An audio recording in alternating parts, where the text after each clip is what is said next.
శిల్పాలు చెక్కిన ఒక శిల్పిని కలవడం జరిగింది. ఎంత అద్భుతంగా ఆయన శిల్పాలు చెక్కాడంటే రాతిలో చెక్కాడు ఆ మహానుభావుడు.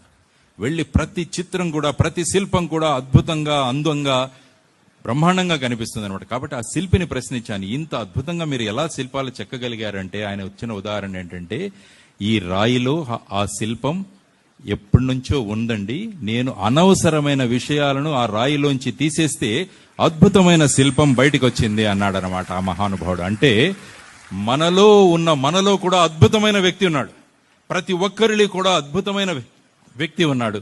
కానీ ఏం చేస్తున్నామంటే మనం ఆ అనవసరమైన చెత్తను మనలో పెట్టుకోవడం వల్ల మనలో ఉన్న అద్భుతమైన శిల్పం బయటికి రాకుండా మనం రాళ్లలాగే కనిపిస్తున్నాం అన్నమాట. అందువల్ల మీరు కూడా అద్భుతమైన శిల్పాలుగా మారాలంటే మీలో ఉన్న అనవసరమైన చెత్తనంతా బయటికి తీసేసేయాలి.